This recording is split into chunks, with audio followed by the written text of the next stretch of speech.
नमस्कार दोस्तों, मैं Rajendra Kumar, press club of working journalist Haryana प्रदेश अध्यक्ष और दैनिक समाचार दर्पण का ब्यूरो चीफ हरियाणा प्रदेश।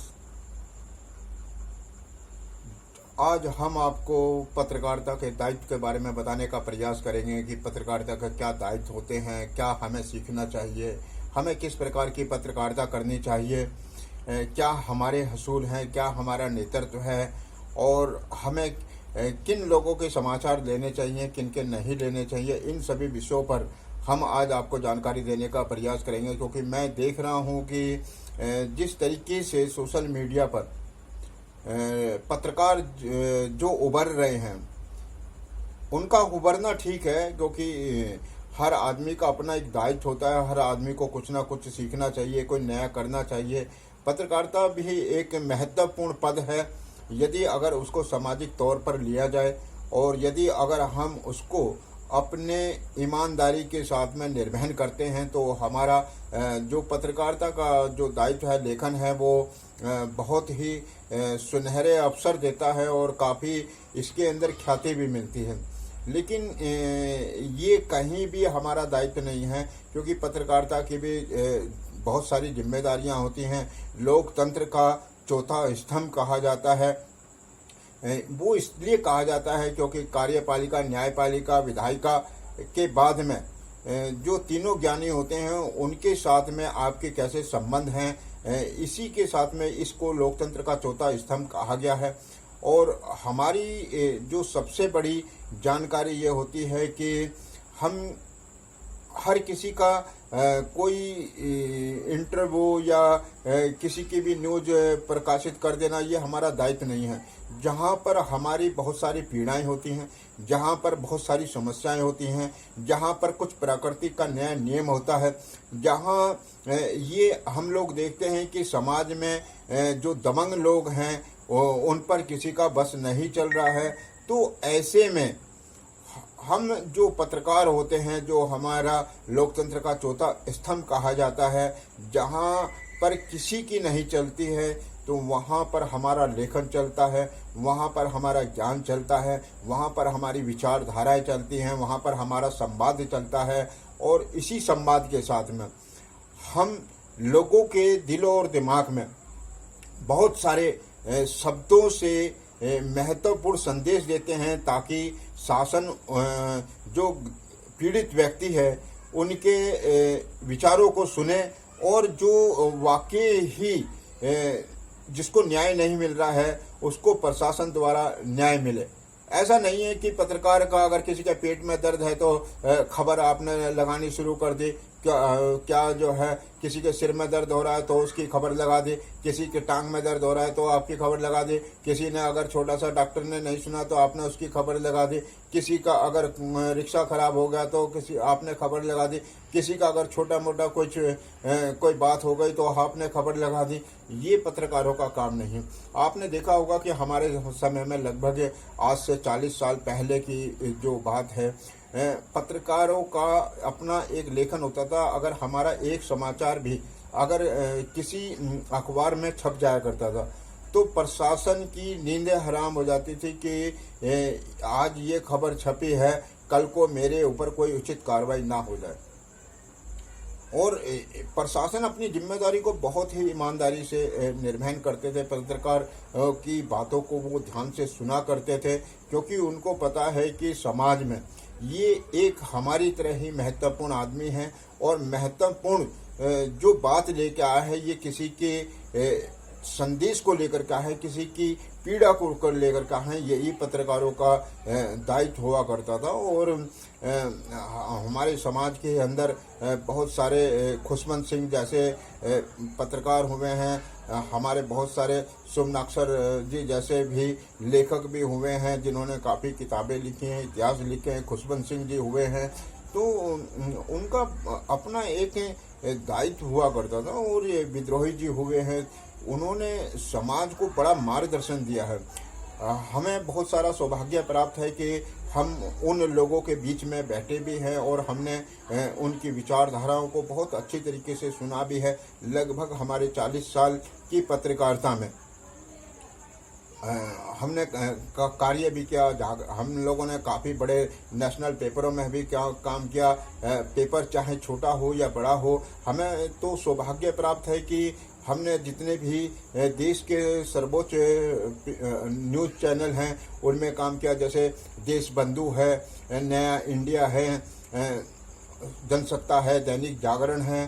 तो हम लोगों ने उन में भी अपने विचार लिखे। और हमारे तो समय में किसी के विचार लेकर के हमें शाम शाम तक जो है वो 8-8, 10-10, 15-15 न्यूज़ें देनी पड़ती थी। और तब जाकर के हम उनके जो साक्षात्कार होया करते थे, जो उसकी वाकई ही दर्द भरी पीड़ा होया करती थी, हम उसको अपनी लेखनी के माध्यम से बताया करते थे। आज के जो पत्रकार हैं उनके पास में एक आईडी हो गई है, मोबाइल हो गई है, और बस जिसकी भी तस्वीर उन्होंने देखी और उन्होंने छापना शुरू कर दिया और उनका लाइव करना शुरू कर दिया। जब आप किसी का बार बार फ्री में प्रचार करेंगे, जब आप किसी का बिना मतलब के, जिसकी कोई पहुंच नहीं है, जिसका कोई जिम्मेदारी नहीं है, जिसका कोई दर्द नहीं है, जिसकी कोई पीड़ा नहीं है, आपने उनका भी समाचार अगर प्रकाशित कर दिया तो वो आपको क्यों महत्व देगा? वो महत्व आपको जब तक देगा जब तक आप उसका दर्द बता रहे हो और आप उसका दर्द सुना रहे हो। उसके बाद में जैसे ही उसका काम निकल जाता है, जैसे ही उसके कार्य निकल जाते हैं, उसके बाद में वो आपको पूछता भी नहीं है। तो ऐसे आप बार बार सिर्फ किसी की लाइव करना, किसी का बार बार का आपको दायित्व करना, ये आपकी कोई जिम्मेदारी नहीं है। सिर्फ पत्रकारों का एक ही दायित्व होता है कि एक बार जैसे शासन हुआ, प्रशासन हुआ, या कोई बहुत सारे कोई महत्वपूर्ण पद के अधिकारी हुए, आप उनकी एक बार फ्री में खबर छाप सकते हैं। वो इसलिए आपको छापनी पड़ती है ताकि लोगों को ये पता लगे कि आप भी लोकतंत्र के चौथे स्तंभ में आप पत्रकारिता कर रहे हैं, और आपकी विचारधाराओं को आप उनकी नज़र में कैसे आए और आपने अपनी लेखनी से उनका प्रकाशन कैसे किया, आपने उनके विचारों को किस तरीके से चरितार्थ किया, कैसे आपने उनकी व्याख्या की, क्या आपने उनकी व्याख्या को पूरी तरीके से सुना या नहीं सुना। यदि अगर आप किसी के भी नेतृत्व के करने वाले जो अध्यक्ष होते हैं, जो राजनीतिक लोग होते हैं, जो डॉक्टर्स होते हैं या इंजीनियर्स होते हैं, अगर आपने उनकी पूरी की शासन है, प्रशासन है, अधिकारी हैं, आईपीएस हैं, पीसीएस हैं, वो क्या कह रहे हैं, क्या संदेश देना चाहते हैं, उन सब का एक संदेश होता है। वो आपने देखा भी होगा कि बड़े संक्षिप्त शब्दों में वो अपनी बात कह देते हैं, और उतनी ही संक्षिप्त बातों में हम लोगों को पत्रकार के माध्यम से हमें वो जनता तक संदेश देना चाहिए। जब हम किसी की बिना महत्व के, जब बिना किसी के विचारों के ही हम जब बार बार हम किसी का संदेश लिखते रहेंगे, तो हमारा कहीं भी कोई दायित्व नहीं बनता है कि हम अपनी एक पहचान बना सकें।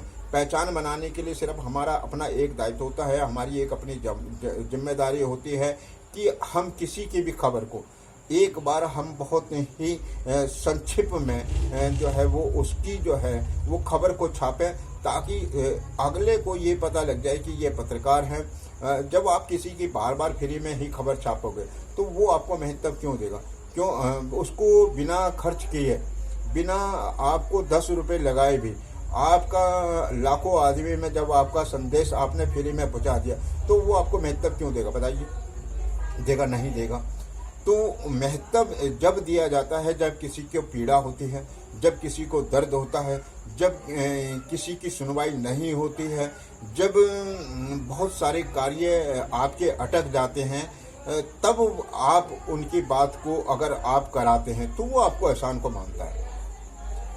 तो इसलिए आपको मेरा यही कहना है कि पत्रकारिता करते समय आप अपने गुणों को सीखें, आप अपने विचारधाराओं को सीखें, आप अपने नेतृत्व को सीखें, आप अपने से बड़े जो साथी हैं उनका आदर सम्मान करें। और एक सबसे बड़ी चीज़, हमारी एक चीज़ और भी देखी गई है, हर ज़िले में 20, 50 या 100 ही पत्रकार ज़्यादातर होते हैं, तो उनके अंदर आपसी तालमेल कभी नहीं होता। कम से कम जबकि दायित्व ये बनता है, क्योंकि जिस तरीके के समाज में सभी लोग एक दूसरे का संगठन होता है, जिस तरीके के एक लोगों की विचारधारा होती है, कम से कम आप नमस्ते तो कर सकते हैं। आप नमस्ते करेंगे तो कभी ना कभी कोई साथी, कोई पत्रकार जो है, कई बार आप उस जगह पर नहीं पहुंच सके, तो वो आपका साथी आपको खबर दे सकता है। आपके पास अगर उसका नंबर है, आपका मोबाइल नंबर है, तो आप उनसे खबर ले सकते हैं। तो क्योंकि हर आदमी हर जगह नहीं पहुंच पाता है, कहीं किसी की जिम्मेदारी होती है, किसी की कहीं पर नज़र होती है, किसी की कहीं पर नज़र होती है। देखिए, कोई भी छोटा बड़ा पत्रकार नहीं होता है। पत्रकार एक जिम्मेदारी का है, एक सोच का है कि आपकी सोच कितनी है, आपकी ईमानदारी कितनी है, आपकी जिम्मेदारी कितनी है, आप जो अपना लेखन कर रहे हैं, जो आप अपनी जिम्मेदारी कर रहे हैं, वो कितने महत्वपूर्ण पदों पर कर रहे हैं, आप क्या संदेश देना चाहते हैं समाज में, आप क्या विचारधारा देना चाहते हैं। यही हमारे लोकतंत्र के चौथे स्तंभ की जिम्मेदारी होती है, और हमें उस जिम्मेदारी को हमेशा से ही निर्वहन करनी चाहिए, ईमानदारी से कार्य करना चाहिए।